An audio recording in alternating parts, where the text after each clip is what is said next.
Hola, buenos días. Buenos días, ¿Me escuchan profe. bien? Buenos días. ¿Tienen a la vista la presentación que se llama El Tributo? Sí, profe. Ah, bueno. Bueno, esta hora es algo inhumana para dar clases, y me imagino que para recibirla, pero es lo que tenemos. Buenos días, profe. Yo Hola. tengo una consulta. Y Bueno, Fiona, es un tema administrativo. sí, diga. Creo que para el próximo lunes 26 en mediación me sale programado el primer examen. Es un error.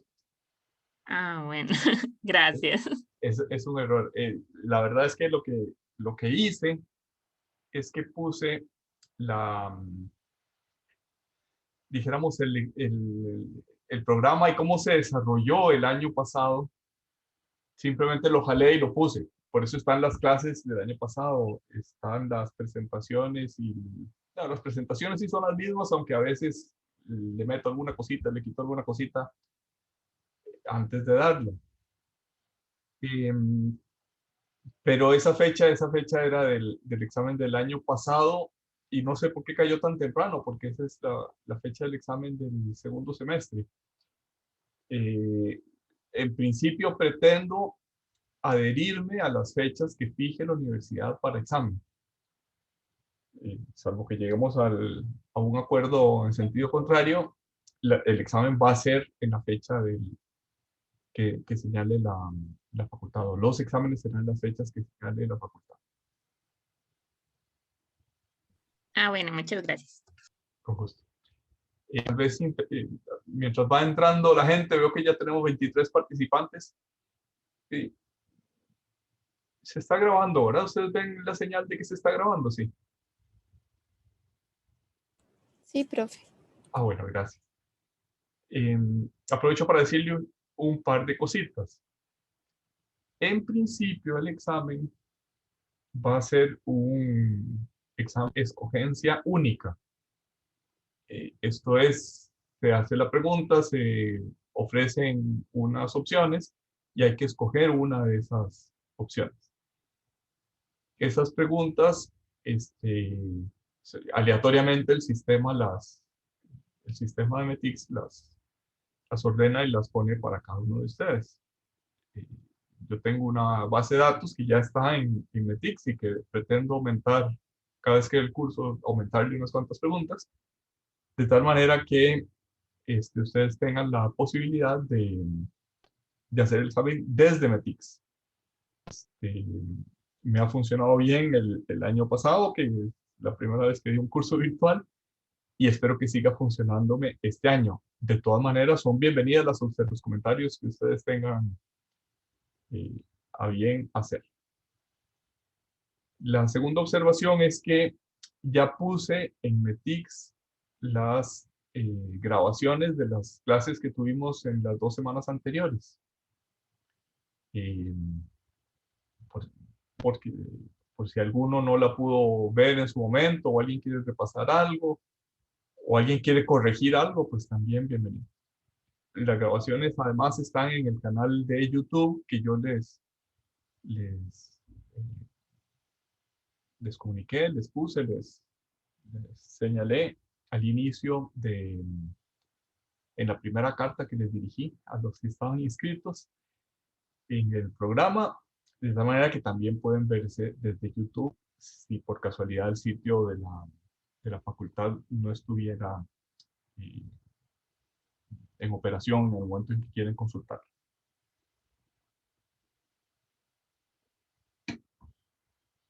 Por supuesto, les repito algo que también ya he dicho en ocasiones anteriores. José María cuando agarra el churuco y empieza a hablar, después cuesta que lo suelte. Entonces, bienvenidas las interrupciones, las dudas, las preguntas en el momento en que lo estimen oportuno. Bien, ya habíamos empezado a hablar en la lección anterior sobre el tributo y en concreto habíamos mencionado que el artículo 4 del Código de Normas y Procedimientos Tributarios tiene una clasificación tripartita. Esto es, tiene una definición general de qué es el tributo y tiene definiciones particulares para los impuestos, las contribuciones especiales.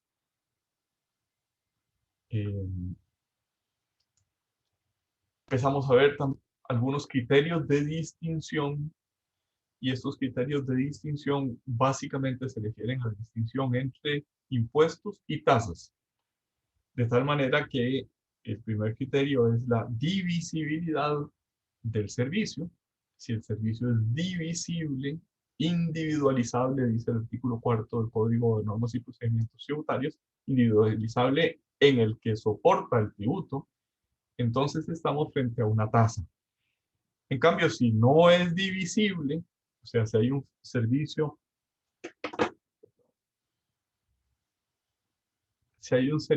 que se financia con un tributo, pero ese tributo no puede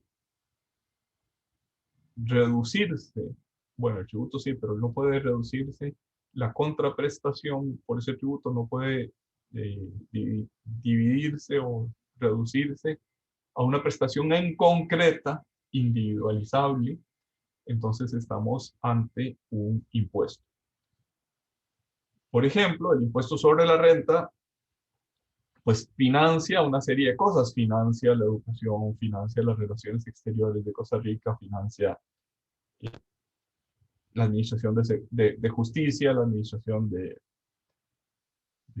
sistema de educación en general, pero no hay nada en concreto que yo pueda reclamar por pagar mi impuesto sobre la renta. Mientras que si pago la tasa de recolección de basuras en mi cantón, sin duda que le puedo reclamar a la municipalidad, mire, ¿qué pasa? ¿Por qué no están recogiendo la basura? O dijeron que iban a pasar los martes y los jueves y solo están pasando los martes. Entonces, ese primer criterio, naturaleza o divisibilidad del servicio, sirve para distinguir también los impuestos y las tasas. En segundo lugar, eso también ya habíamos empezado a decirlo en la lección anterior, suele decirse que los impuestos tienen carácter obligatorio, mientras que las tasas tienen un carácter voluntario. Esa distinción no es muy aceptada por la doctrina, es histórica, o sea, es muy frecuente en la literatura de hace algunos años, pero dijéramos los tratadistas ya no la aceptan. De hecho, si ustedes se fijan en la definición, los tributos son ejercidos en ejercicio del poder de imperio, esto es, son obligatorios. No puede decirse que el impuesto, a pesar de que esa distinción, como digo, es histórica, no puede decirse que el impuesto sea obligatorio y la tasa sea voluntaria. Recuerden que nuestro código municipal, que es el que rige la mayor parte de las tasas en Costa Rica, dice que se refiere a la prestación actual o potencial. Es decir, si yo, aunque no haga uso del servicio de recolección de basuras, nuevamente el mismo ejemplo, la tasa me la cobra la municipalidad prestando el servicio en el cantón.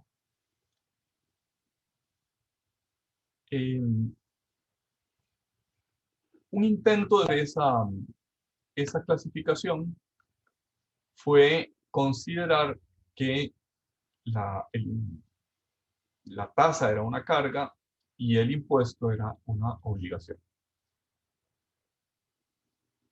Es cierto que ese criterio día superar el criterio que está enumerado como número 2, pero dijéramos que tampoco logra mayormente su cometido. Esa distinción entre carga y obligación es una distinción tomada del derecho procesal. Por ejemplo, se dice en derecho procesal, el que afirma algo está obligado a probarlo. Y después, el derecho procesal más bien ha dicho, bueno, tiene la carga de la prueba, no es la obligación.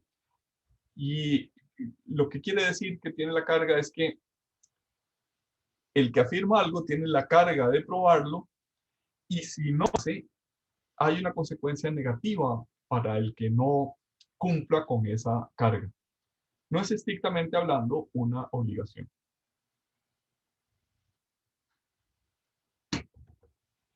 Esa distinción propia del derecho procesal casa mal, no es como un traje a la medida para entre impuestos y tasas.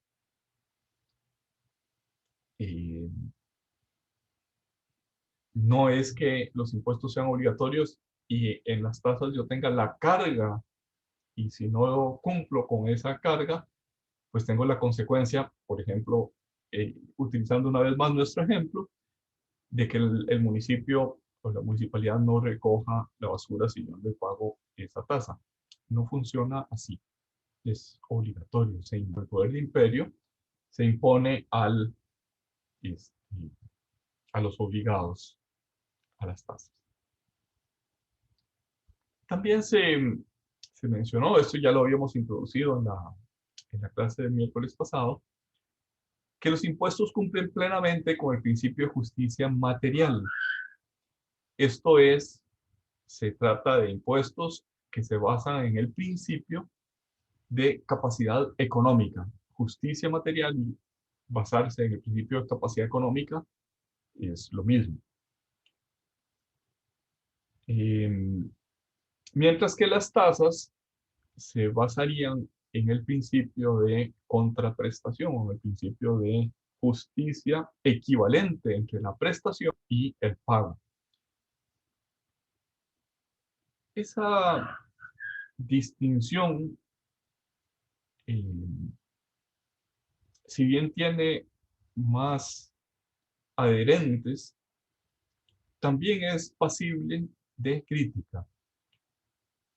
Por una parte, es lo cierto que nuestra Constitución política establece el principio de justicia material, esto es la obligación de que no puede haber ningún tributo que sea confiscatorio, no puede haber ningún tributo que viole el principio de capacidad económica, y eso incluye tanto tasas como impuestos. Es lo cierto que también hay tributos, no solo tasas, también que se rigen no por el criterio de justicia material, sino por el criterio de asignación de los costos. En la lección pasada yo les comentaba que la teoría hacendística utiliza el ejemplo del faro del puerto, que beneficia a todos. Todos los que usan el puerto se benefician del faro. Por tanto, todos estarían dispuestos a colaborar en la construcción del faro. Pero como el faro, una vez que se construye, sirve a todos, no es económicamente eficiente el que solo se use el faro por aquellos que contribuyeron, ¿no? No hay manera de tapar la luz del faro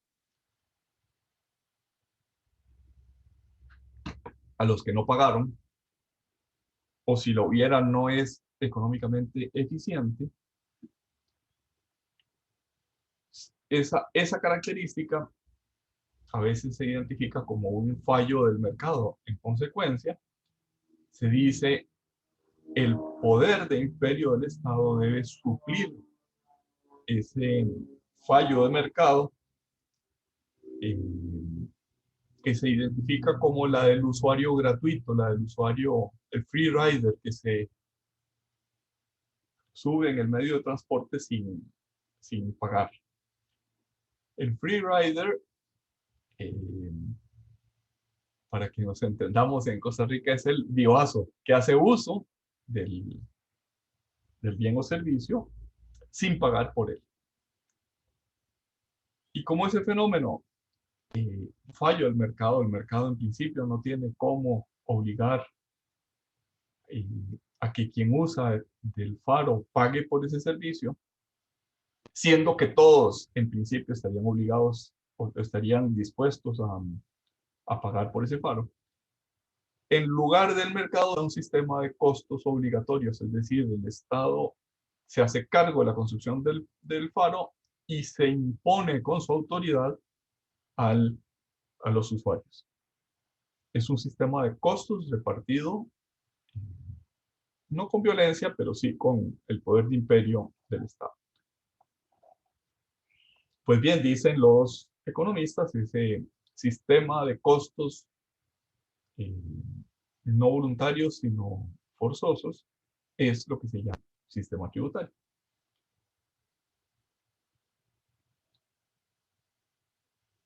Cuando se habla de impuestos asignativos, impuestos con este criterio de asignación de costos forzosa, algunos autores han dicho esta teoría es una teoría que compite con la teoría de justicia material, compite con el principio de capacidad económica. En consecuencia, dicen quienes sostienen este cuarto criterio de distinción, decir que los impuestos se rigen por el sistema de justicia material, mientras que las tasas por el criterio de justicia asignativa, digamos, se queda corto porque también hay impuestos que se rigen por el criterio de asignación de costos. Como digo, es una teoría más moderna que las dos anteriores, más aceptada también por los tratadistas, pero no exenta de crítica. Y en tiempos más recientes se ha dicho, no hay ningún tributo que escape al principio de justicia material. O sea, la prohibición de la Constitución política de que haya impuestos confiscatorios es una, digamos, es una norma de carácter general que aplica para los impuestos y para las tasas. No puede haber ninguna contribución forzosa,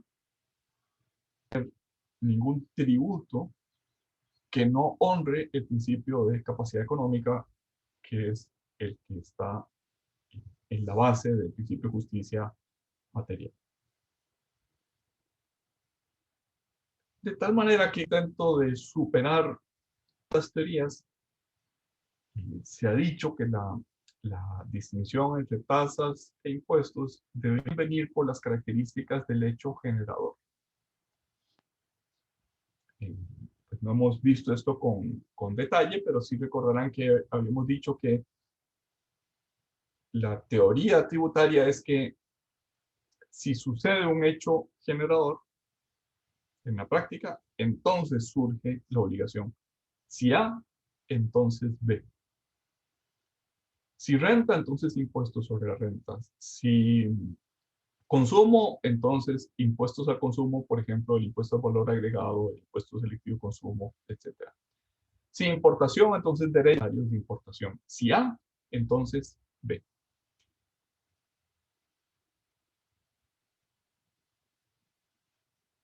En esta quinta teoría o criterio de distinción se dice que si el hecho generador tiene alguna actividad administrativa, estamos frente a una tasa, una actividad administrativa de parte del ente público que cobra. Nuevamente, en nuestro ejemplo de la tasa de recogida de basuras, hay actividad administrativa en el hecho generador del tributo consistente en recoger los desechos, entonces estamos frente a una tasa. Mientras que si no hay alguna, estamos frente a un impuesto. No hay una mayor de las teorías 1 y 5. Verán que en el fondo son dos formas de decir lo mismo. Nuestro código tributario adhiere a la primera teoría, cuyo hecho genera adaptación efectiva o potencial de un servicio público individualizado. Esto es, de un servicio divisible. Pero es lo cierto que esa eh, afirmación también puede hacerse del quinto criterio de distinción. Tiene como hecho generador la prestación efectiva o potencial de un servicio público.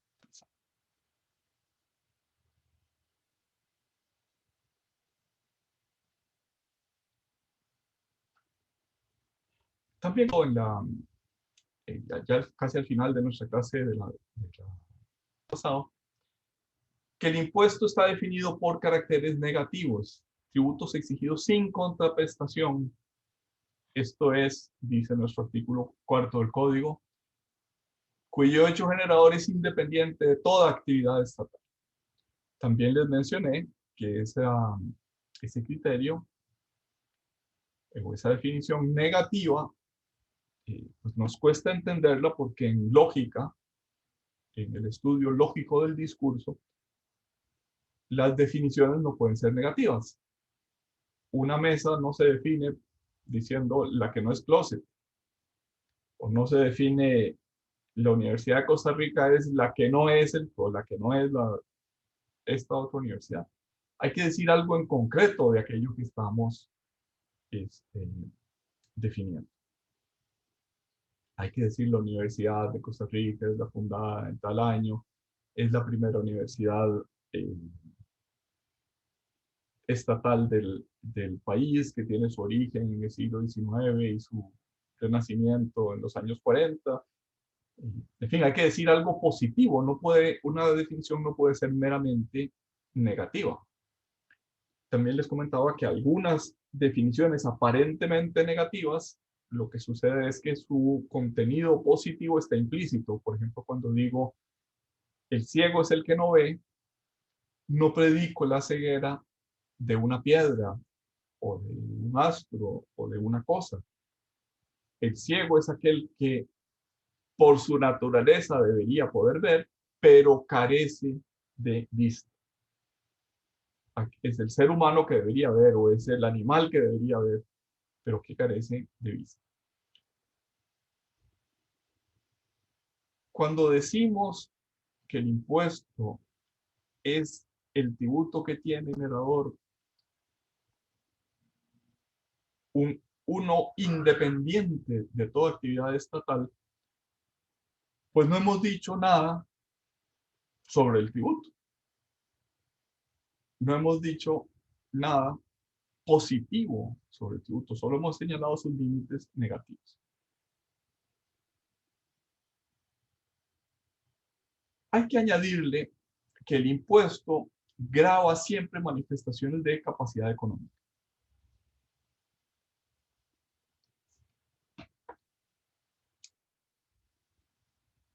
Empezamos a comentar también que los impuestos, los tributos en general y los tributos en particular, se rigen por un principio que intuitivamente decimos, quien tiene más, pague más. Quien tiene menos, pague menos. Si han estudiado ustedes algo de la historia de este país, ese principio, si bien siempre estuvo en la conciencia colectiva del país, se convirtió en un objetivo político en dos ocasiones especialmente intensas de nuestra historia.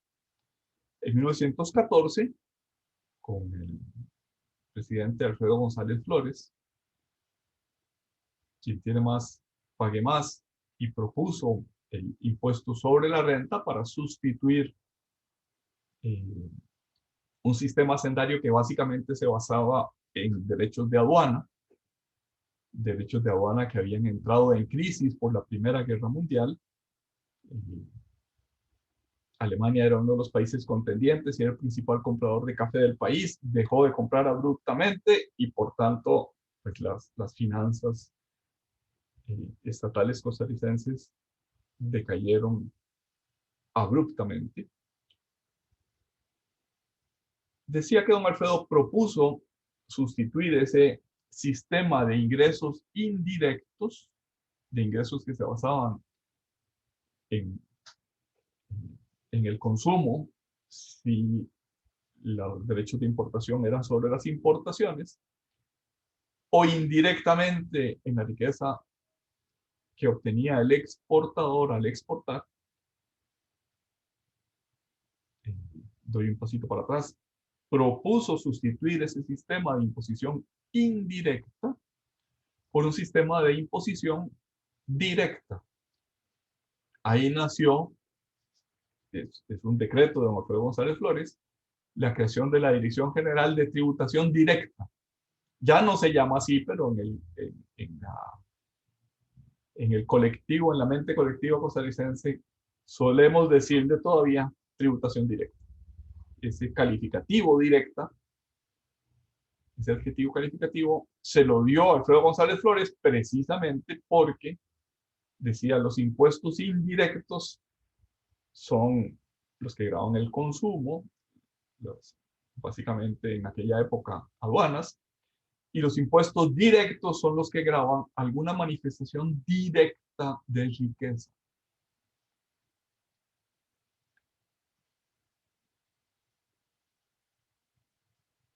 Ahora, esa afirmación, quien pague más, quien tiene más, pague más, intuitiva y casi universalmente aceptada, se encuentra con la dificultad de que no es tan fácil decir qué quiere decir quién tiene más.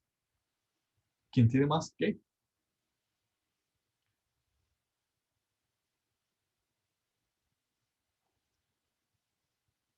Históricamente, ese tener más se identificaba con el patrimonio, con la propiedad. O sea, quien tuviera una finca más grande, quien tuviera una casa más valiosa, quien tuviera joyas, quien tuviera eh, obras de arte, quien tuviera un patrimonio, debía pagar más.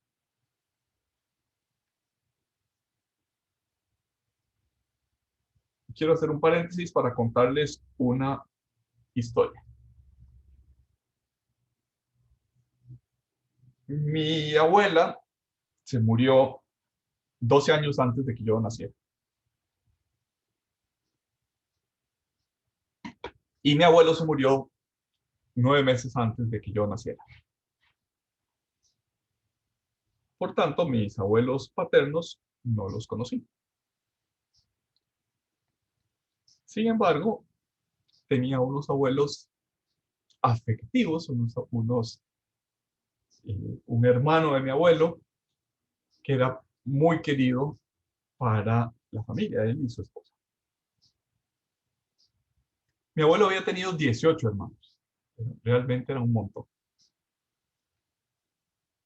Y mi bisabuelo, con 18 hermanos, pues no había patrimonio que alcanzara para mantener esa familia numerosa. Tenía sus medios, pero eran unos medios muy modestos. La cuestión es que la esposa, que había tenido 17 hijos hasta ese momento, cuando tuvo el 18, se murió en el parto. Es decir, mi bisabuelo quedó con 18 hijos, viudo. Y un mes después vino el terremoto de Cartago, los soriamunos son originarios de Cartago, y le botó la casa. 18 hijos, sin esposa, sin casa. Y una de las paredes de la casa le cayó encima y le quebró el fémur. O sea, en el plazo de poquísimo tiempo, le cambió la vida al bisabuelo. Yo me imagino, cuando me quiero deprimir, me imagino al bisabuelo y se me pasa cualquier reclamo que tenga contra la vida. Decía que el bisabuelo con 18 hijos y sin casa, de la noche a la mañana, se vio en la obligación de ver cómo les daba techo a sus hijos. Algunos muy chicos. Y repartió, comillas, repartió a sus hijos entre los amigos, primos, vecinos que tenían, que no habían perdido su casa en el terremoto de Cartago. Uno de esos hijos, que se llamaba Salvador Oriamuno, a su primo, que también se llamaba Salvador,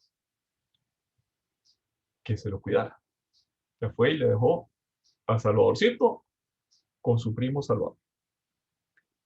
Salvador el viejo no había tenido hijos.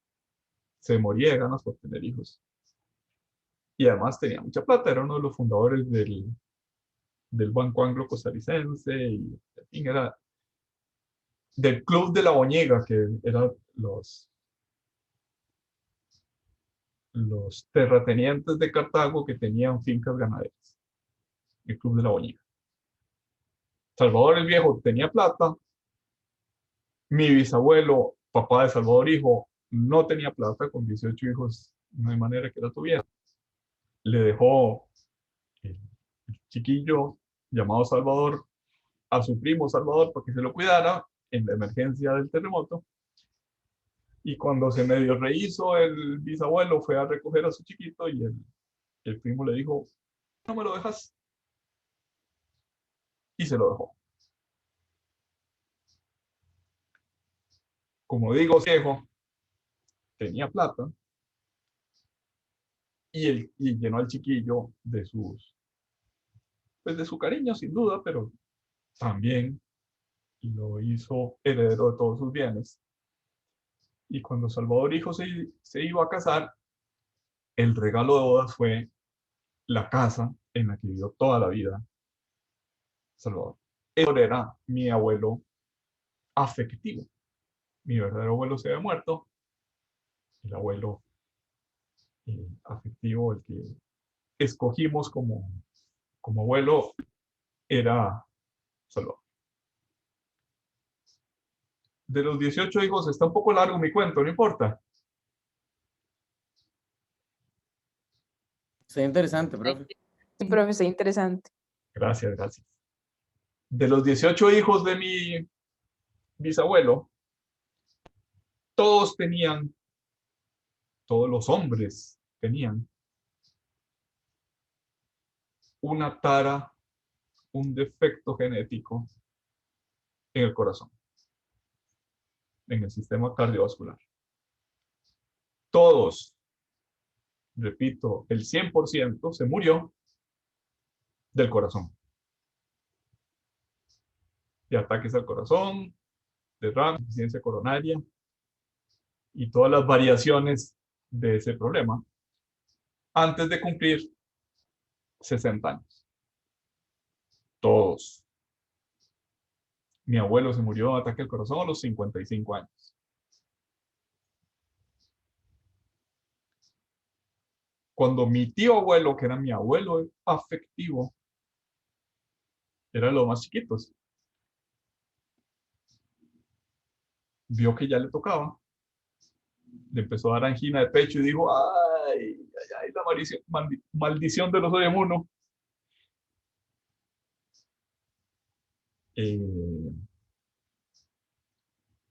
Hay algo que no les he dicho todavía. Mi tío abuelo tuvo 2 hijos y los 2 con una capacidad muy severa. Mi tío abuelo, que era mi abuelo afectivo, tuvo 2 hijos biológicos que tuvieron una condición que hoy se opera y es relativamente benigna, pero entonces no se sabía, no se podía ver. Y esa condición es que cuando nace un chiquito en la mollera, los están separados, hay un huequito aquí entre los huesos. Y esa mollera sirve para que la cabeza vaya creciendo con el tiempo y después pues ya se va solidificando los huesos de la cabeza. Estos chiquitos, hijos de mi abuelo afectivo, los hijos biológicos de mi abuelo afectivo, nacieron soldados, es decir, no tenían mollera, no tenían esa foseta de carácter flexible. Y eso tiene como consecuencia el que la cabeza se les quedaba chiquita a esos niños, no crecía la cabeza y por tanto aquellos niños no se pudieron desarrollar, nunca aprendieron a hablar, nunca aprendieron a caminar, no podían valerse por sí mismos. Como digo, esta condición en tiempos actuales, pues con una cirugía oportuna y a tiempo, pues, sin duda alguna secuela queda, pero con una cirugía por lo menos les permite que hagan una vida eh, bastante que puedan valerse por sí mismos. Pero bueno, cuando estos dos chiquillos nacieron en los años 30 del siglo XX, no existía esa operación todavía. Entonces, mi tío abuelo, que era mi abuelo afectivo, cuando le dio angina de pecho y dijo, me toca, como a todos mis hermanos, morirme pronto del corazón, malvendió todo lo que tenía. En los 3 o 4 meses que tuvo entre la angina de pecho y el infarto fulminante que le dio, vendió todo lo que había heredado y le dejó plata a mi abuela afectiva. Para que pudiera a sus chiquitos, para que le diera mantener a sus hijos. La gran preocupación de mi abuela afectiva era, ¿qué pasa si yo me muero antes que mis hijos? Con el dolor de mi alma, prefiero que se mueran ellos antes que yo. Bien, todo este cuento es para decirles que la casa que mi abuelo afectivo Salvador había heredado de Salvador, el que sí tenía plata, el del Club de la Boñiga, y pues era una casa muy valiosa. Estaba en el costado sur de las ruinas de Cartago.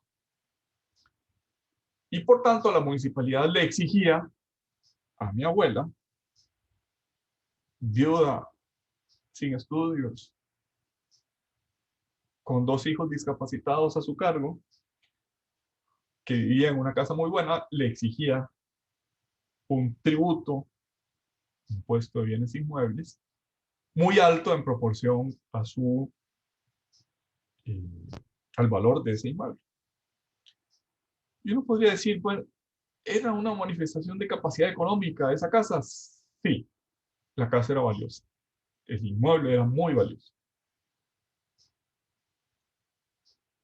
Parece que eso cumpla con el principio de capacidad económica, de justicia en la recaudación de tributos. O sea, llevado a sus extremos, había que obligar a mi abuela afectiva a que vendiera su casa para pagar el tributo. Y eso no tiene sentido. Eso es exactamente lo que prohíbe la prohibición de confiscación de institución política. De tal manera que la posesión del patrimonio, si bien el patrimonio es una manifestación de capacidad económica, es una manifestación muy imperfecta. Es una manifestación de capacidad económica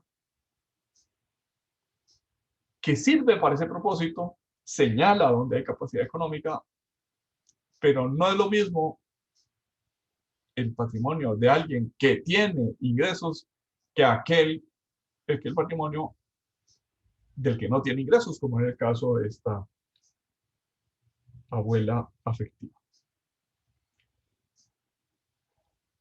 Esto es lo que llevó en el siglo XIX a que los ingleses inventaran el impuesto sobre la renta como un impuesto superador del impuesto que se basaba en el patrimonio, del impuesto que se basaba en la propiedad. Decían los ingleses, pues sí, el patrimonio es importante, pero en realidad lo que se necesita es un impuesto que grave el neto, los ingresos netos, es decir, los ingresos brutos menos los gastos necesarios, útiles y pertinentes para producir esos ingresos. Eso es lo que se llama renta neta. Y por tanto, en el siglo XIX, los ingleses inventaron el impuesto sobre la renta. Noten que se pretendía superar el principio de gravar sobre la propiedad. Ya no es el criterio principal la posesión de bienes, sino que el criterio es la posesión de una renta. En ambos casos, propiedad y renta, se pretendía gravar capacidad económica. Pero el segundo criterio, impuesto sobre la renta, es una mejor medición, una medición más adecuada, más ad hoc, de la capacidad económica.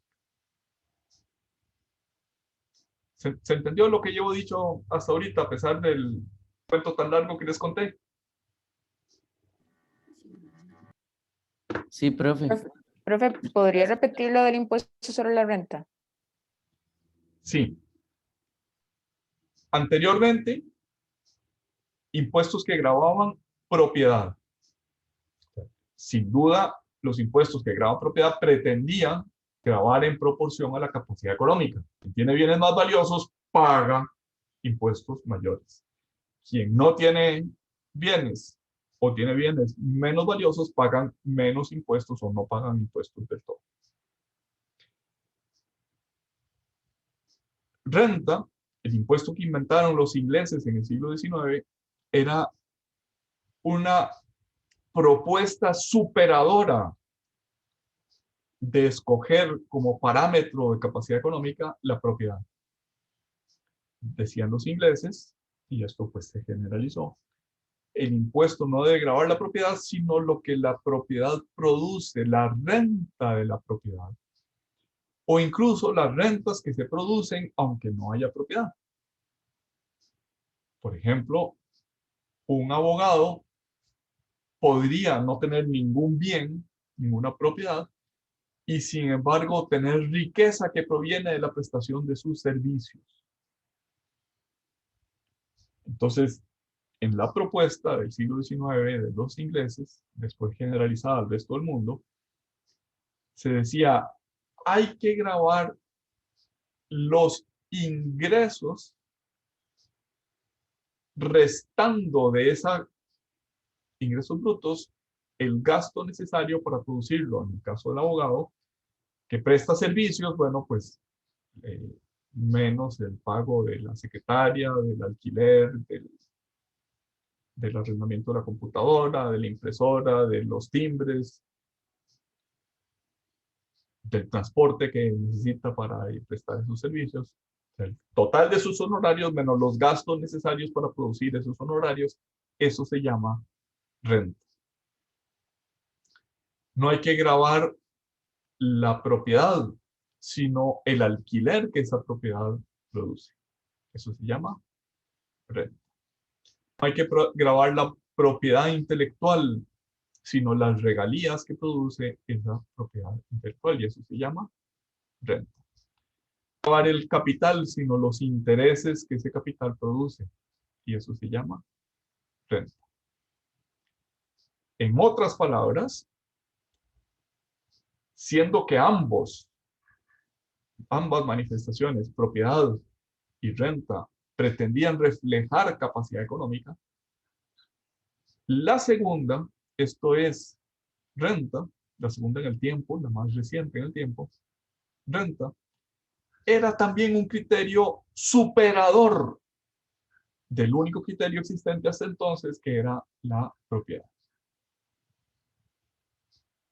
Creo que era Rosita quien preguntaba, sí. Sí, profe, ya me quedó muy claro, gracias. Ok, con gusto. En los años 50 del siglo XX, es decir, recién acabada la Segunda Guerra Mundial, se inventó un nuevo tipo, o se descubrió una nueva manifestación de capacidad económica, que era el consumo. Es cierto que históricamente había habido impuestos sobre el consumo desde hacía muchísimos siglos. La alcabala de las compraventas, por ejemplo, que era un impuesto del Imperio Español que cobraba en las colonias, sin duda era un impuesto al consumo. Los derechos de aduana, los derechos de pontazgo, lo que se cobraba por cruzar un puente, era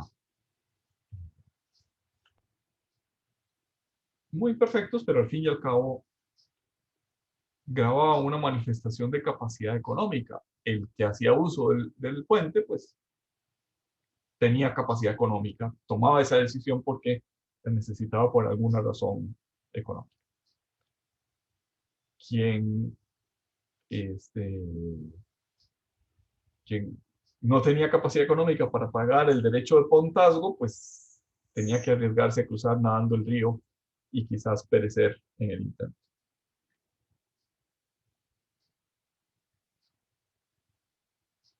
Decía que a mediados del siglo XX se produjo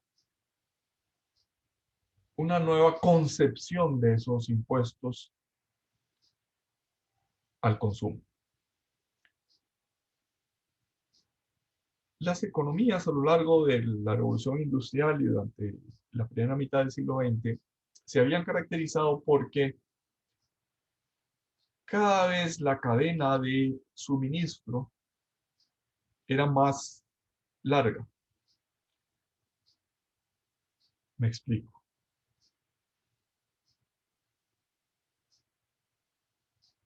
Hasta antes de la revolución industrial era frecuente que el productor de bienes y servicios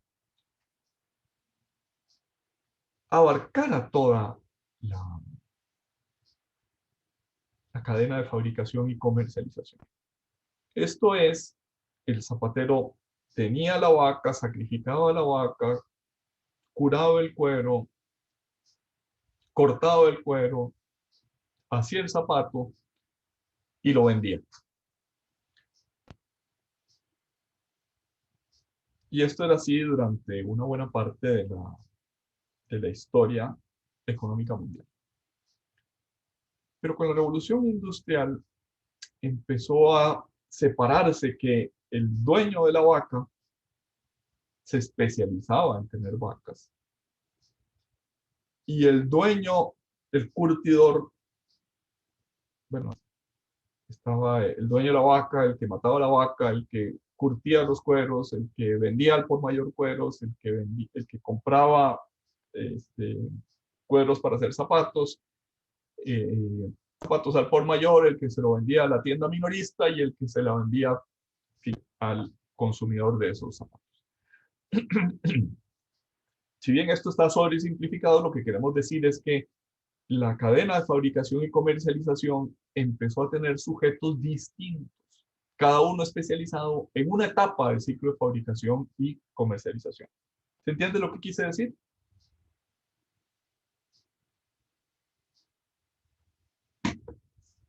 Sí, profe. Gracias. Por tanto,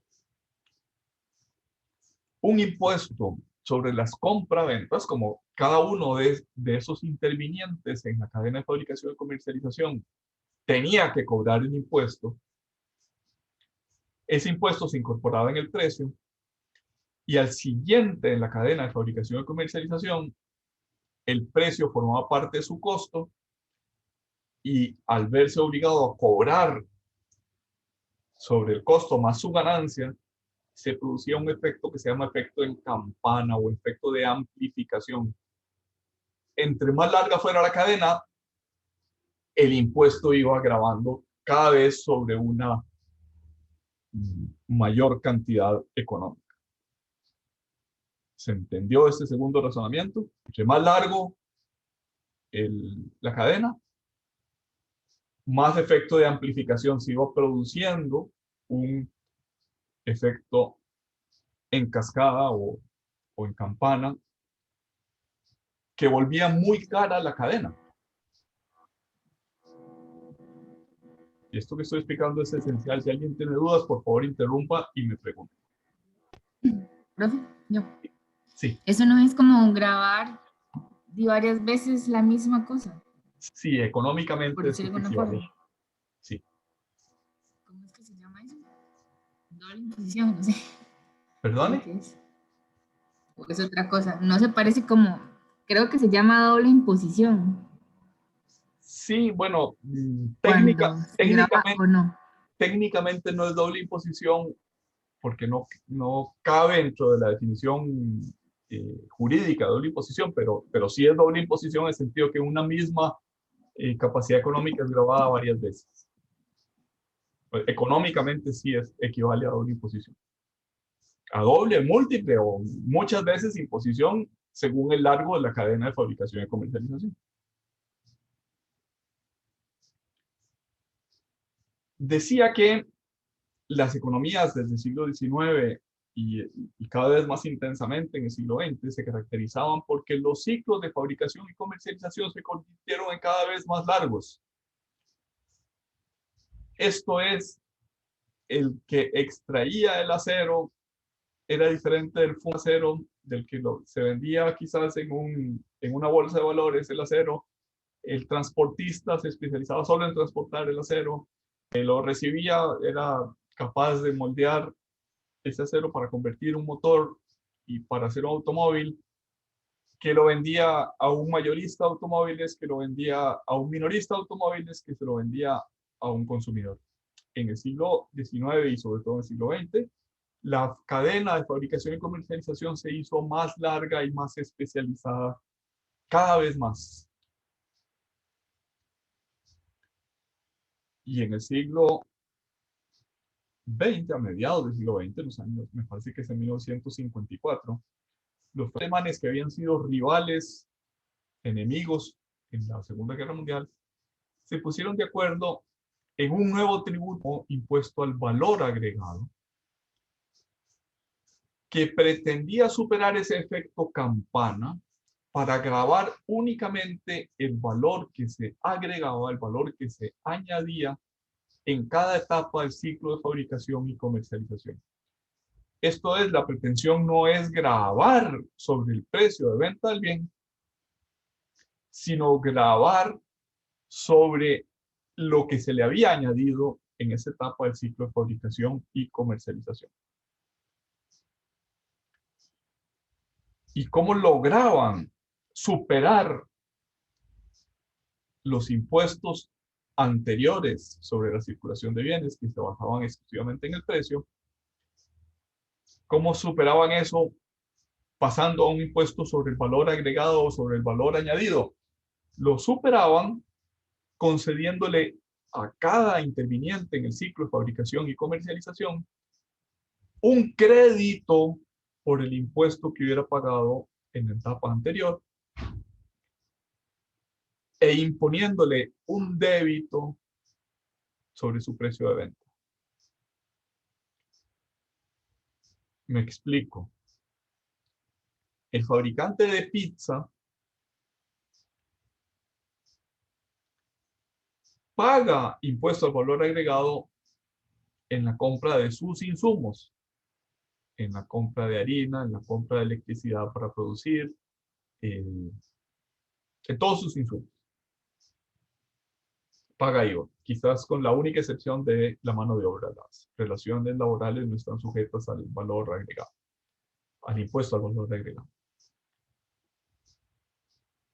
Me conceden crédito, este fabricante de pizza paga el impuesto cuando compra bienes y servicios al anterior y cobra el impuesto cuando vende pizzas. Pero al Estado solo le entrega la diferencia entre el impuesto que cobra y el que paga. Tiene débitos por el que cobra y tiene créditos. A ver si lo ven. Tiene débitos por el que paga, créditos por el que cobra. Y al Estado solo le entrega la diferencia entre el impuesto que cobra menos el impuesto que paga. Por tanto, con este mecanismo de créditos y débitos, se pretende, la teoría es que al hacer esa compensación de créditos y débitos, solo se graba lo que el pizzero le añadió de valor al bien o servicio que pasó por sus manos en el ciclo de fabricación y comercialización. Si cada uno de los sujetos que intervienen en el ciclo de fabricación y comercialización tiene créditos y débitos, a cada uno solo recae el impuesto sobre lo que le añadió de valor al pasar por sus manos ese bien o servicio. Profesor, Sí, entonces la lógica de esto es casi que digamos que ese impuesto va pasando como, es como si fuera una papa caliente, que va pasando como de mano en mano, porque porque alguien los paga y luego los cobra, alguien los paga, luego los cobra y así sucesivamente hasta llegar al producto final. Así es. ¿O me equivoco? No, así exactamente es. Ah, ok. Y se supone que cada vez que pasa esa papa caliente por algunas manos, por una mano, ese no solo se quema, sino que le añade algo de valor.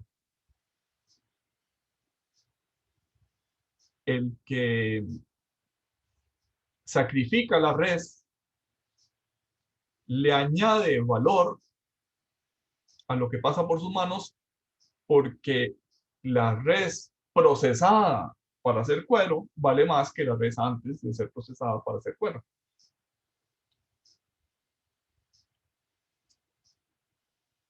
En el sistema económico, cada uno de los que intervienen en el ciclo de fabricación y comercialización le añade valor.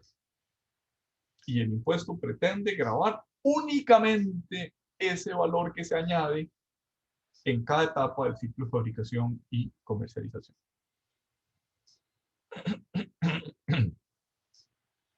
Llegamos de ahorita es para mencionar que existen 3 criterios o manifestaciones de capacidad económica: propiedad, renta, consumo. Pregunta, examen: ¿cuántas manifestaciones de capacidad económica existen? Bueno, tal vez existan muchas, pero todas son reconducibles a propiedad, renta, consumo. ¿Se entiende lo que acabo de decir?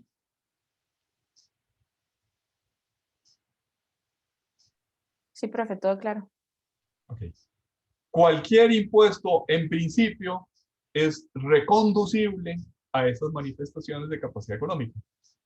Ejemplo, el impuesto de exportación de $0.9 sobre caja de banano que se exporte de primera calidad, que tenga entre 18 y 21 kilos de peso.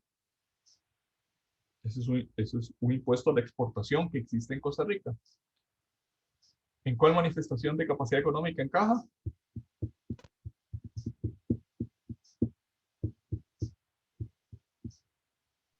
¿Cuál es la pregunta? Existe un impuesto de exportación que grava cada caja de banano. Se pagan $0.69 por cada caja de banano de entre 18 y 21 kilos de peso de primera calidad. El exportador tiene que pagar un impuesto que, si no recuerdo mal, es $0.69. ¿Cuál capacidad económica se grava con ese impuesto? Renta. Ajá, renta. ¿Quién da más? Consumo. Consumo. Sí, es consumo. ¿Consumo qué es? Circulación de bienes y servicios. La verdad es que no sabemos si ese exportador de banano tuvo renta o no. O sea, puede ser que haya producido con pérdida. O puede ser que su exportación produzca efecto cero. O sea, que la suma de todos sus costos y sea igual a la suma de pesos, no tuvo renta. Renta, cero. Ese impuesto grava la circulación de bienes y servicios. Otra pregunta. Impuesto al ruedo. ¿Le suena el impuesto al ruedo? ¿Le suena el impuesto al ruedo? Que se paga cerca de Navidad, antes del 1 de enero, sobre la propiedad de vehículos.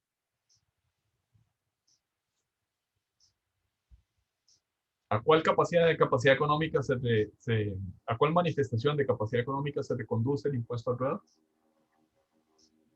Propiedad, entonces. Propiedad.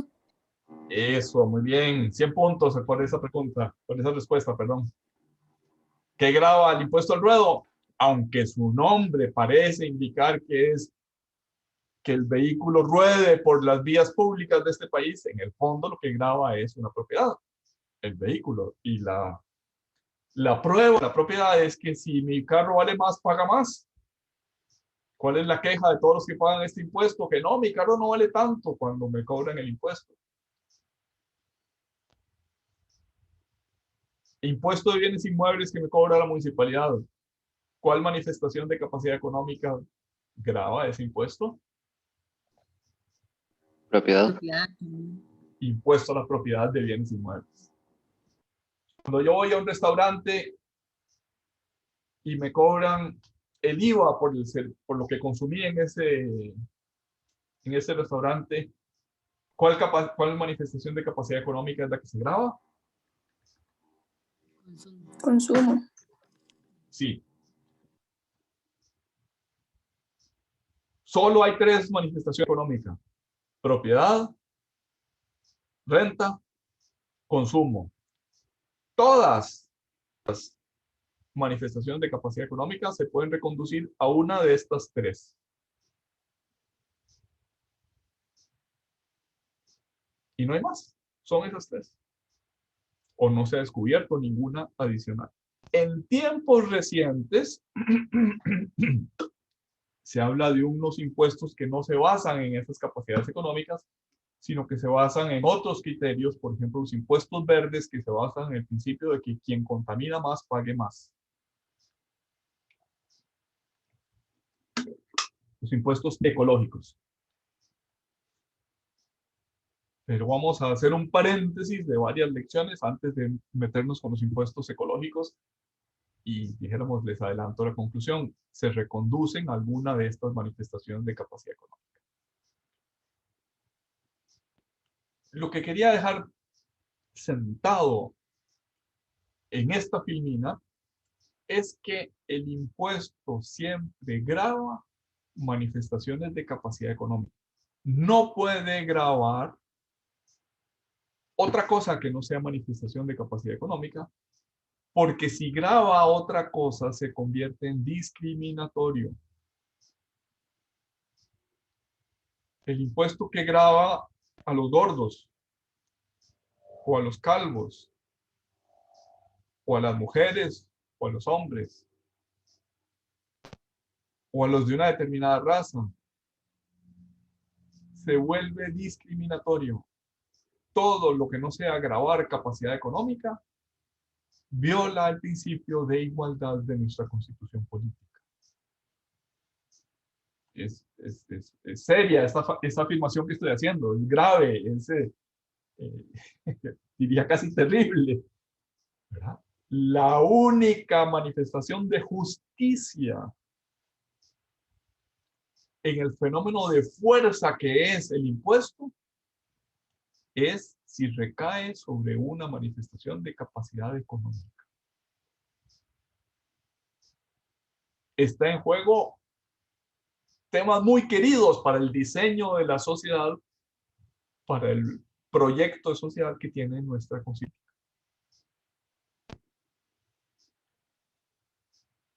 Los impuestos, recuerden que la clasificación más genérica es el tributo. Dentro del tributo están impuestos, tasas y contribuciones. Ahora estamos dirigiendo nuestra mirada al impuesto. Los impuestos se clasifican por distintos criterios que son los que aparecen en las líneas finales de esta filmina. Una clasificación muy usada es impuestos directos e indirectos. Son impuestos directos los que gravan propiedad y renta. Son impuestos indirectos los que gravan circulación de bienes y servicios. Recuerdan que don Alfredo González Flores creó la Dirección General de Tributación Directa porque iba a cobrar el impuesto sobre la renta. Mientras que los impuestos de aduanas eran impuestos indirectos. A don Alfredo González Flores le dieron golpe de Estado. Federico Tinoco le dio golpe de Estado, su ministro de guerra. Cuentan que fueron a despertar a don Alfredo y le dijeron: don Alfredo, un movimiento para derrocarlo. Avísenle a Pelico, fue lo que dijo. y era Pellico el que le estaba dando golpe de Estado. Su mejor amigo, su hombre de confianza, lo había traicionado. Y la justificación intelectual para el golpe del 14 de enero de 1917 fue que don Alfredo había propuesto la creación de un impuesto sobre renta.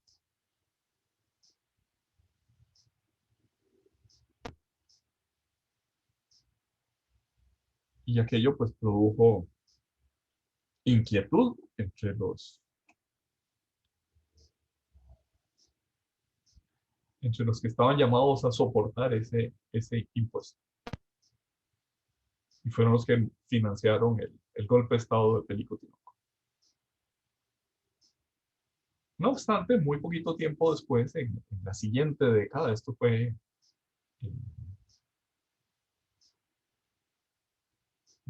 en 1917, en la siguiente década, en los años 20, otro personaje particularmente importante en la historia económica de este país, a saber Jorge Bolio, el general Jorge Bolio,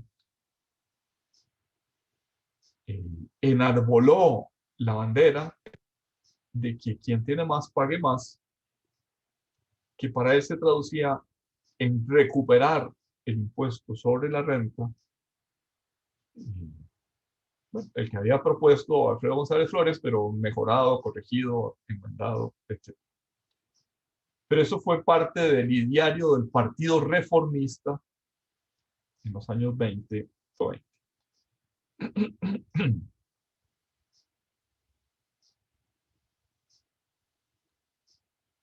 Don Jorge Bolio lo declararon loco, era vicepresidente de Ricardo Jiménez Oriamuno. En esa transacción para que Ricardo pudiera ser presidente, nombraron primer designado, que era el nombre que recibían los vicepresidentes, a Jorge Bolio. Jorge Bolio, recordarán, que leído un poquito de la historia de esos años, recordarán que había sido nombrado general en la guerra, en las guerras de Nicaragua contra el invasor estadounidense. Estaba ligado a los movimientos de Sandino. No era militar de profesión, había sido cura, se había ordenado sacerdote, había estudiado en Lovaina.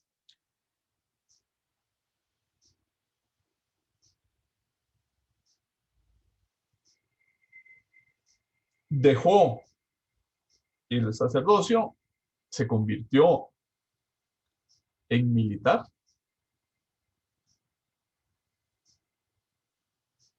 Sus parientes Bolio tuvieron mucha importancia en la guerra contra Tinoco. Él mismo fue uno de los abanderados, ya no solo de la guerra contra el invasor norteamericano, sino contra Federico Tinoco. Guerra que fracasó, fue militarmente derrocada. Y no obstante, a pesar de perder militarmente esa guerra, fueron el bando triunfante en esa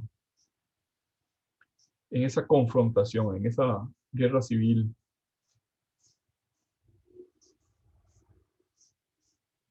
Otro de cuyos personajes importantes fue Julio Acosta,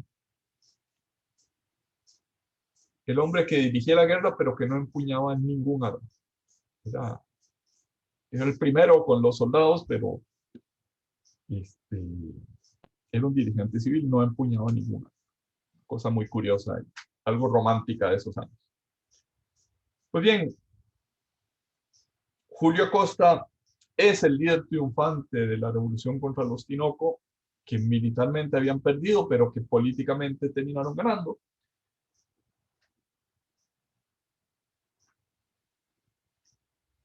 Y cuando es el presidente Julio Acosta el que intenta reconciliar bandos opuestos que tanto habían peleado en esa primero golpe de Estado contra González Flores y después contra Tinoco, Parte de su programa es que tiene que haber una acción económica. Costa Rica estaba económicamente devastada por la caída de los ingresos de la Primera Guerra Mundial, porque no se había aprobado ningún impuesto sobre la renta, o mejor dicho, llegó a aprobarse, pero nunca entró en vigor el impuesto sobre la renta de González Flores, porque el sistema estaba eh, en la propiedad y en la circulación de bienes y servicios, y la circulación de bienes y servicios había caído muchísimo, y el sistema basado en la propiedad, como ya dijimos hace un rato, es un sistema muy imperfecto. Y por tanto, Jorge Bolio, que era uno de los líderes, Julio Acosta era otro de los líderes de esa revolución contra Tinoco, Bolio propuso el impuesto sobre la renta nuevamente, y eso pues causó mucha división. El Partido Reformista fue el primer partido ideológico de Costa Rica. El primer partido que proponía no a una persona, sino a una idea. Unas ideas basadas en la doctrina social de la Iglesia que Bolio había estudiado en Lovaina, con el cardenal Mercier.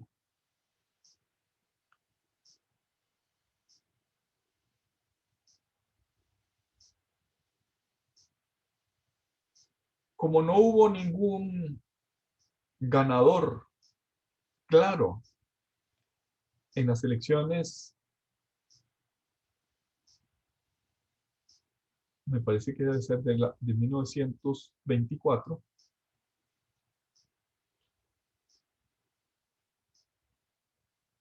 los tres grupos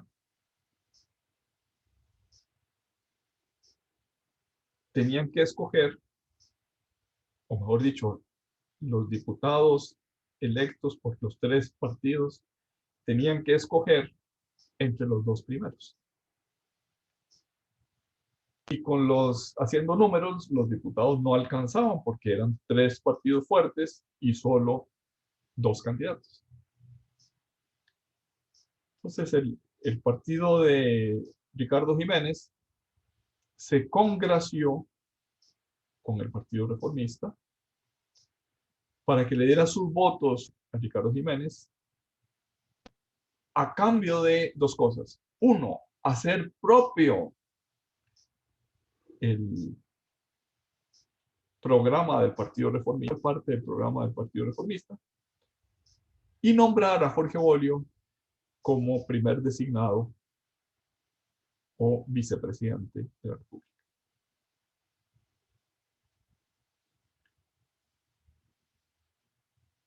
Aquello pues significó también el fin del Partido Reformista, porque Jorge Bolio había prometido durante toda la campaña que no apoyaría, que no daría sus votos a ninguno de los dos candidatos, que fue lo que terminó haciendo.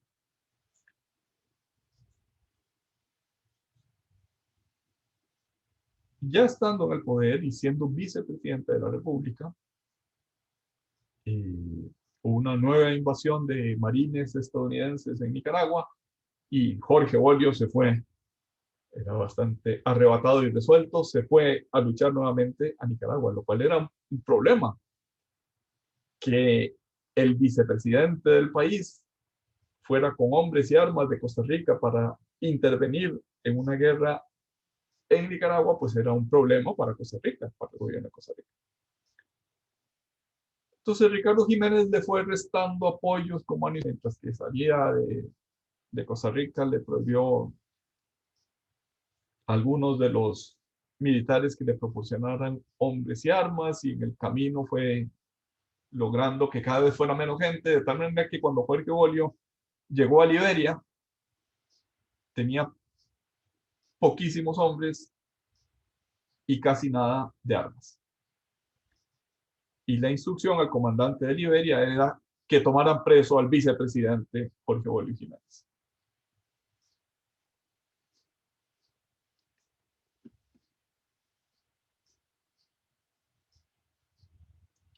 Doña Marina Bolio, que era hija de don Jorge Bolio, escribió un libro sobre estos hechos, y transcribe lo que suele llamarse la indagatoria de Liberia.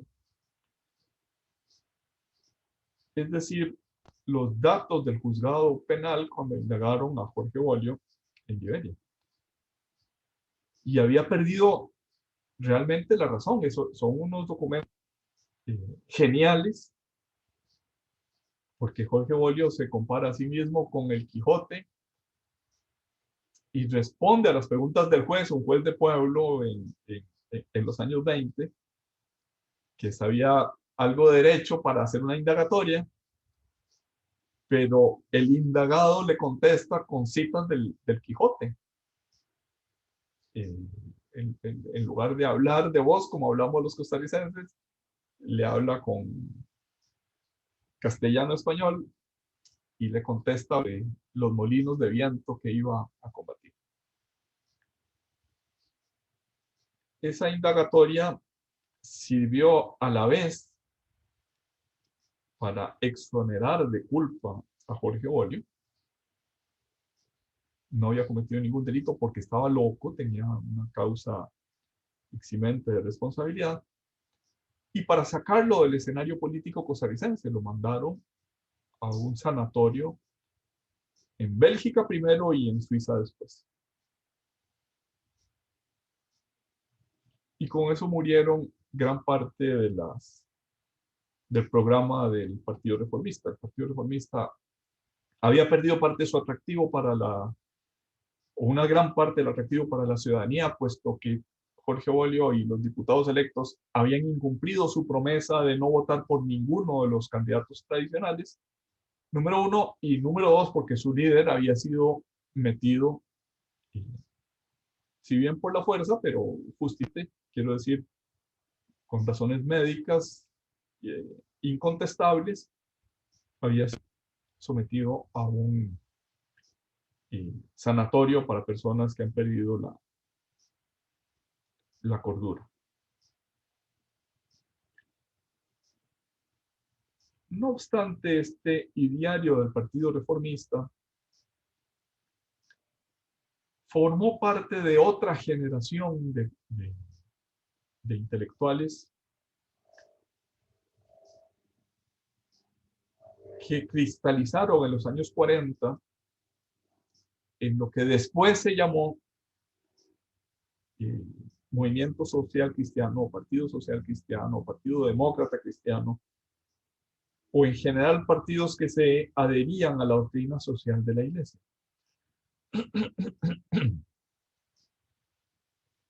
En lo que interesa a esta clase, hay que señalar dos hitos de esa historia. La primera es la creación de la Universidad de Costa Rica.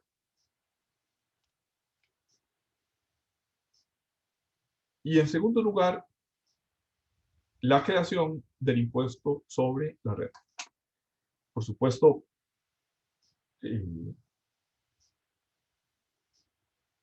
los tributarios de que vemos el mundo por medio de una pajilla. Todo lo que es impuestos, eso explica toda la historia del mundo y sus consecuencias. Y evidentemente, pues eso es un reduccionismo inaceptable. Pero para lo que interesa esta clase, sí, hemos de decir que en los años 40 se creó el impuesto sobre la renta, que estuvo en vigor, logró ponerse en vigor. El de Alfredo González Flores no logró ponerse en vigor. Estuvo en vigor hasta los años 80 del siglo XX. Estuvo en vigor por 40 años.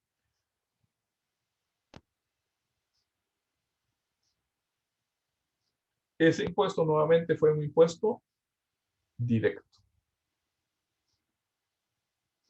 Los bienes y servicios, impuestos indirectos; renta, impuestos directos; renta y propiedad, impuestos directos. Otro intento de clasificación es el que divide los impuestos en objetivos y subjetivos. Objetivos son aquellos cuyo hecho generador pone énfasis en cosas, mientras que los subjetivos son aquellos cuyo hecho generador pone énfasis en sujeto. Desde este punto de vista se suele decir los impuestos que gravan la circulación de bienes y servicios y los que gravan la propiedad son objetivos, tiene preponderancia el objeto grabado, mientras que el impuesto sobre la renta es un impuesto subjetivo. Se pretende grabar todos los ingresos que tenga a un sujeto particular.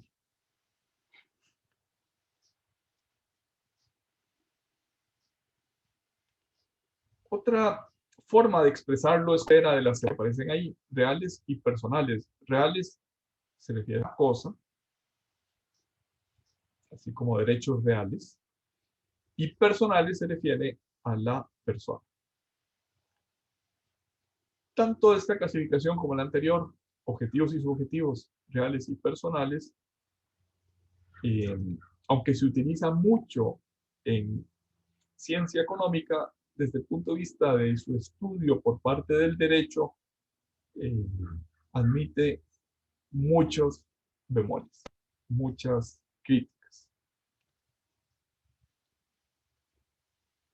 En concreto, el impuesto sobre la renta también grava lo que producen algunas cosas.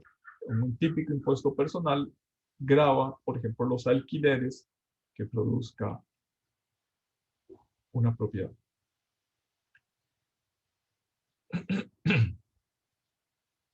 Esto, ¿qué quiere decir? Que esas dos clasificaciones, objetivos y subjetivos y personales, si bien son frecuentes en ciencia económica, en derecho, digamos que han pasado a un segundo plano, en el sentido de que si bien todavía se admiten, no se les concede mucha importancia.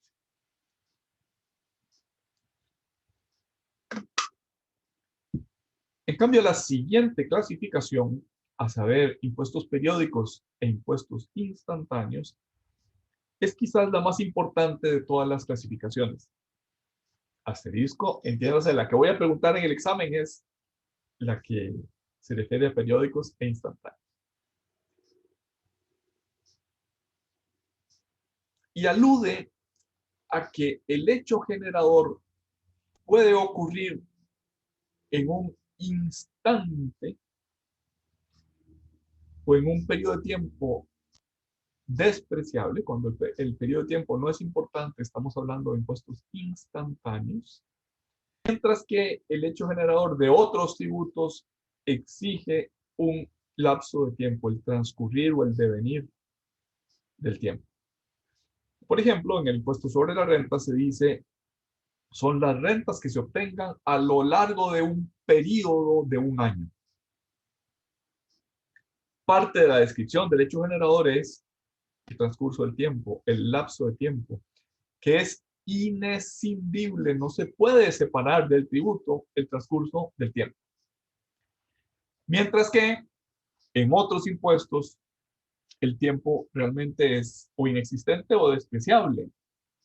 Por ejemplo, si yo compro una pizza y me cobran el impuesto al valor agregado, pues sin duda el hecho generador es la compraventa. Sin duda hay un lapso entre que se ponen de acuerdo entre la cosa y el precio. Hay un lapso de tiempo en el que empieza la compraventa. Veo el menú, decido que le quiero poner unos pepinillos adicionales, me prepara la pizza y la compro. Pero en realidad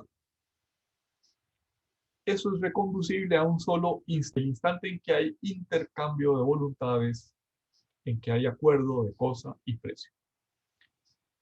Por tanto, esos impuestos cuyo hecho generador no tiene inscrito un lapso considerable de tiempo, sino un lapso despreciable de tiempo, se llaman impuestos instantáneos. ¿Se entendió la diferencia entre impuestos periódicos e instantáneos?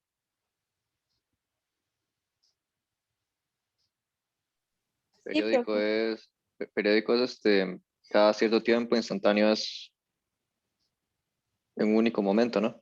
Sí. Pero a esto que acaba de decir Ok. Pablo Andrés, añadamos que ese cada cierto tiempo, en el fondo es a lo largo del tiempo.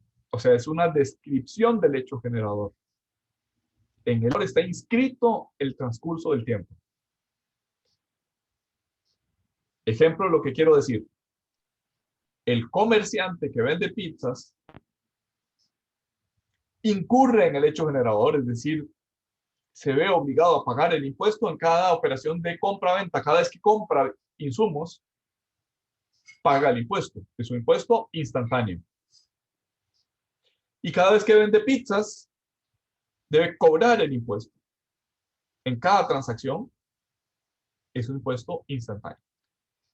Y sin embargo, debe acumular todas sus operaciones de compra y todas sus operaciones de venta en una declaración periódica. Es una declaración que se refiere a todo el mes y presentar esa declaración en los siguientes 15 días después de concluido el mes.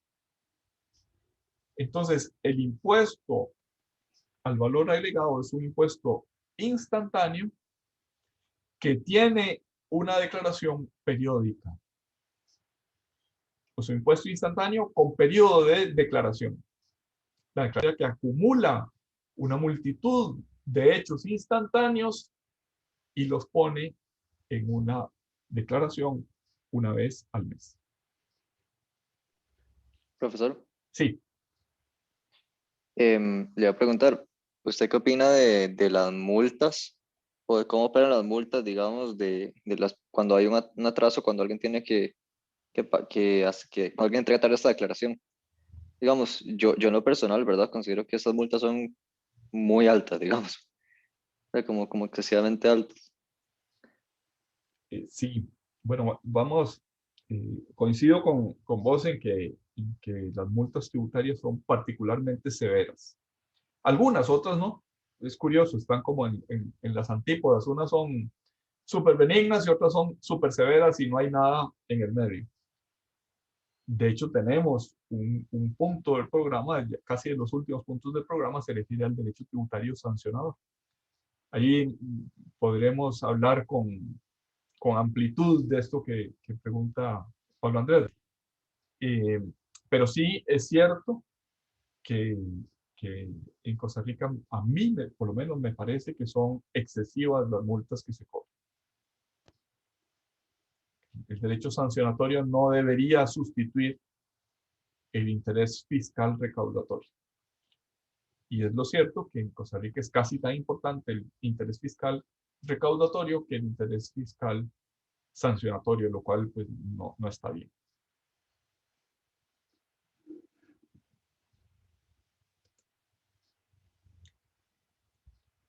Decíamos que los impuestos se clasifican en impuestos, tasas y contribuciones. Dirigimos nuestra mirada en la actividad anterior al impuesto y ahora queremos dirigirla a la tasa. En la tasa hay una ratio, una razón contraprestacional. Y esto significa también que hay una cierta equivalencia entre lo que yo recibo a cambio de la tasa. Hay una contraprestación. Y esa ratio también se refiere a una proporción. No solo es una causa, sino que es una proporción. La tasa no puede exceder el valor del servicio. Así lo dice el artículo, me parece que es 83 del Código Municipal, que ahora tendremos ocasión de ver. Desde ese punto de vista se dice tributo afectado, mientras que la mayoría de los tributos, sobre todo los impuestos, en principio no tienen afectación a una finalidad concreta. Es decir, cuando yo cobro el impuesto sobre la renta, en teoría, en Costa Rica sucede un poco lo contrario, pero en teoría, el impuesto sobre la renta debería subvenir a todos los bienes y servicios del Estado. No está afectado a uno de ellos de manera determinada. En cambio, la tasa sí que está afectada, está predeterminada su finalidad a la contraprestación que se financia con la tasa.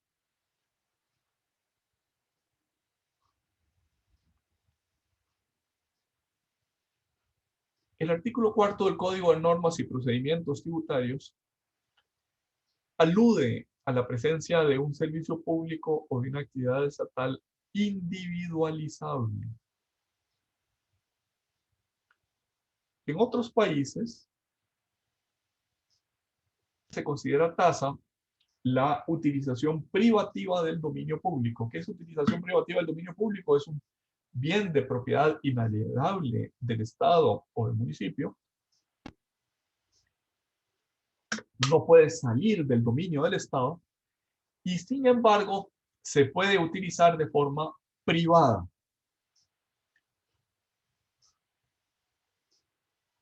Se concede el uso, no la propiedad.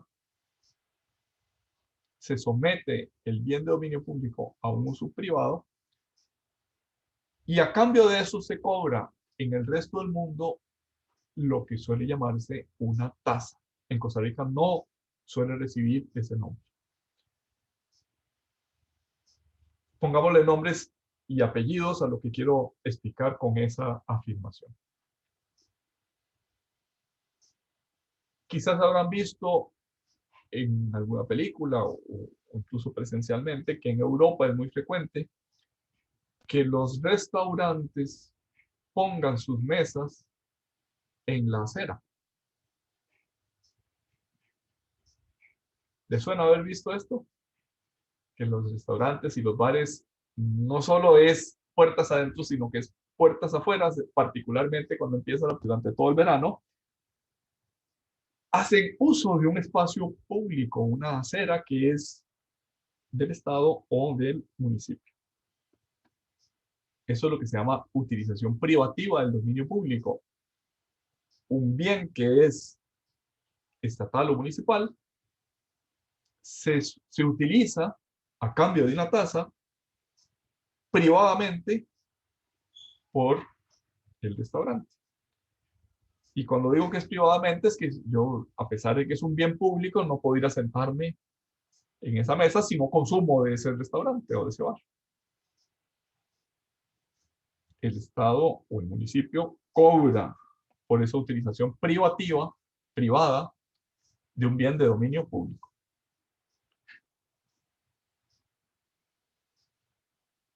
En Costa Rica es poco frecuente esto. Hay algunos planes para crear ese tipo de tasas en algunas zonas de manera generalizada. Pero en Costa Rica donde más tenemos una figura más parecida a esto que venimos hablando es en el caso de la zona marítimo terrestre. La zona marítimo terrestre es del Estado, es inalienable, no puede salir del dominio del Estado. Y sin embargo se puede utilizar privadamente para hacer una casa, para hacer un hotel, para hacer un restaurante, a cambio de un canon, el canon de la zona marítimo terrestre.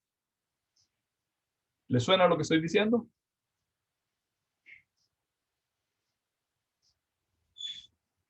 Sí, profe. Lo mismo, hay un espectro radioeléctrico que es Estado, que no puede salir del dominio del Estado y que sin embargo el Estado lo otorga, lo concede, permite el uso privado, bien de dominio público, que también se suele llamar canon. ¿Está excluido esto en el artículo 4? Pues está excluido, si bien no positivamente, sí está excluido porque no está en la definición de la tasa. ¿Con esto qué quiero decir? Algo que en el resto del mundo sí es una tasa, en Costa Rica no suele recibir el nombre de tasa, sino más bien el nombre de canon. Pero es lo cierto que el canon, en teoría, o en la teoría del resto de países, ¿no? En la teoría de los tratados de derecho tributario que ustedes van a ver, es una tasa.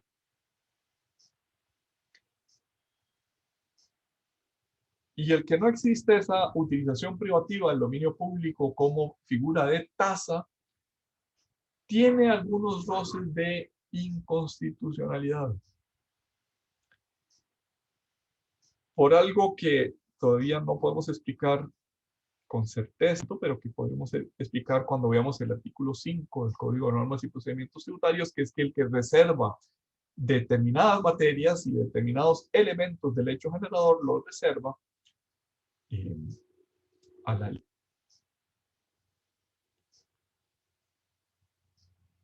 Nada más dejémoslo planteado. Podría ser inconstitucional el que no se llamen tasas y no sean tasas y no estén reguladas como tasas la utilización privativa del dominio público. ¿Profe? Sí, adelante, Rosita. Sí, profe, perdón, es que no lo escuché cuando dijo que se reserva algunas materias y elementos del hecho generador A.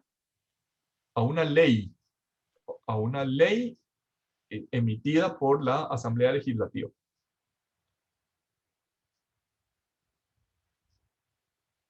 Listo, gracias.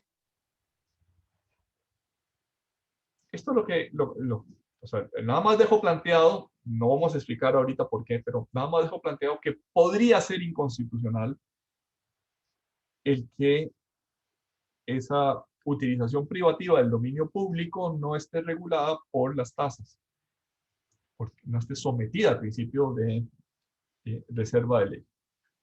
Nada más lo dejo planteado, no vamos a entrar en esa materia, simplemente digo, aquí podría haber un problema de constitucionalidad que vamos a ver más adelante cuando veamos los principios constitucionales del derecho tributario. En todo caso, en la tasa siempre hay un beneficio o referencia al contribuyente. Nuestro artículo 4 del Código de Normas y Procedimientos Tributarios dice un servicio individualizable, que alude a que el contribuyente siempre recibe algo a cambio. A eso a veces se llama beneficio, a veces se hace referencia, a veces se le llama contraprestación. Es una característica de la tasa el que haya siempre una individualización en el contribuyente. También es ¿Cuál fue el cierto que artículo, profe? Perdón. cuarto del Código de Normas y Procedimientos Tributarios, que en realidad es el que venimos, El de arriba, sí. ¿verdad? Perfecto. La tasa es el Gracias. tributo que tiene como hecho generador la prestación efectiva potencial de un servicio público individualizado en el contribuyente. Estamos sacándole el jugo a ese artículo cuarto. Ya que llevamos poco más de hora y media hablando exclusivamente de ese artículo cuarto del Código de Normas y Procedimientos Tributarios. Estamos como desgranando qué quiere decir cada frasecita de ese artículo cuarto.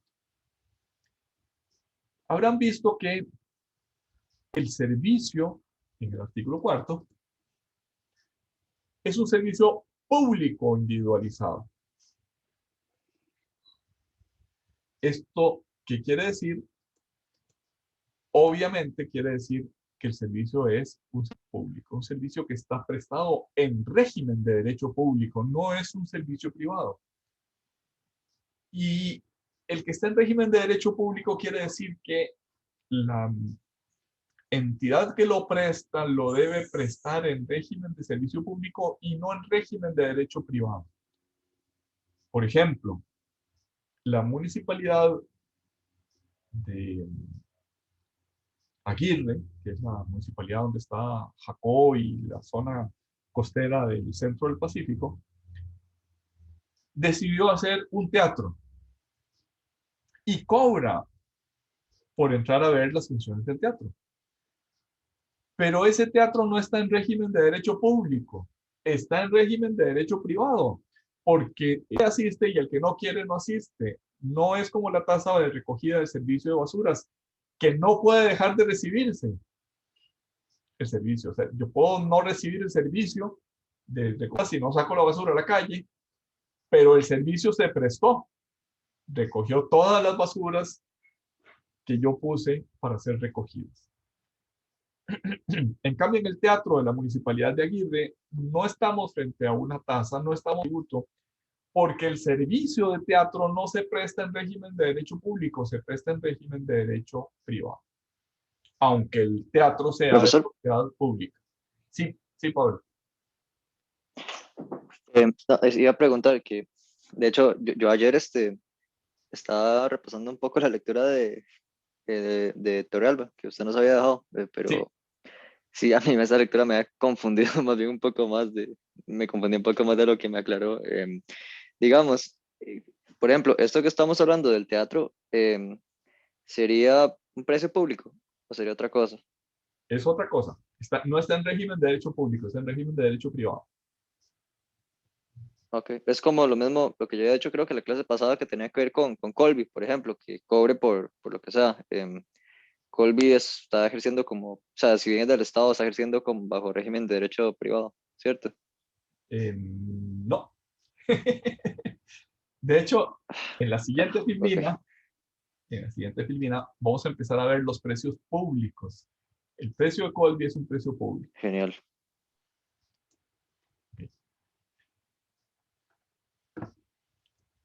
Para terminar, antes, vamos a hacer una pausa cuando terminemos esta filmina. Una pausa larga de 15 minutos porque el profesor necesita tomarse unos minutos de descanso y creo que los alumnos con mayor razón.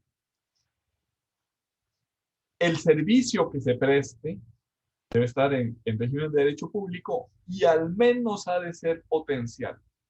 Esto es, dice el Código Tributario, prestación efectiva o potencial. ¿Qué quiere decir ese potencial? Quiere decir que, aunque no me la presten en concreto, sí me la deben prestar o poner a mi disposición y yo tener la libertad de hacer uso de ella o no. Ya lo habíamos mencionado en el caso de la tasa de recogida de basuras. Habíamos mencionado que el, el servicio se presta, pero que yo tengo que hacer uso de él sacando la basura, por ejemplo, del sitio donde la recogen. Yo podría escoger, porque tengo una mayor conciencia ecológica, podría decir, bueno, yo todos mis desechos eh, que sean compostables los voy a reciclar en mi casa y no voy a consumir absolutamente ningún plástico ni ningún bien que no sea biodegradable. Por tanto, yo no genero basura. Bueno, pues muy bien, excelente por su magnífica conciencia ecológica, pero si usted no hace uso del servicio, no deja de serle cobrada la tasa porque el Estado, en este caso el municipio, al menos lo está prestando potencialmente, lo presta para todos aquellos que quieran eh, hacer uso de él y en ese caso su pago es compulsivo, no es voluntario, sino es obligatorio. Se refiere pues a que ese servicio está inscrito en el hecho generador del tributo.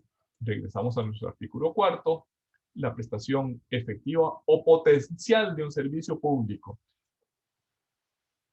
Si ni siquiera se presta potencialmente, o sea, si la municipalidad, por ejemplo, no entra en una determinada zona a prestar ese servicio, entonces no puede cobrar la tasa, porque es un tributo afectado a la prestación efectiva o al menos potencial del servicio.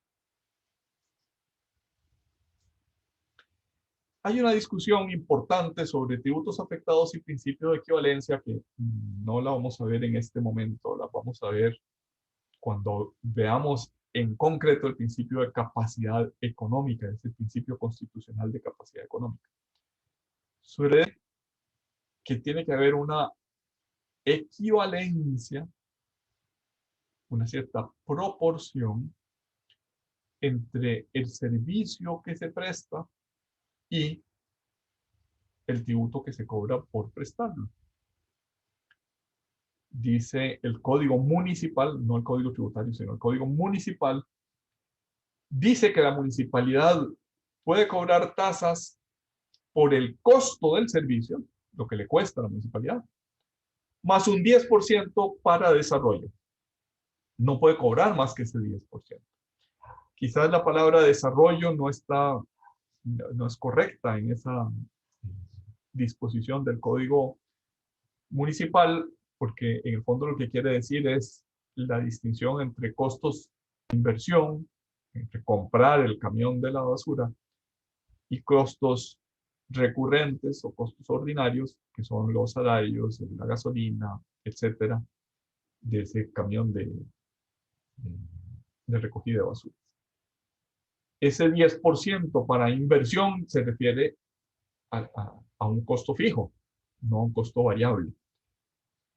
En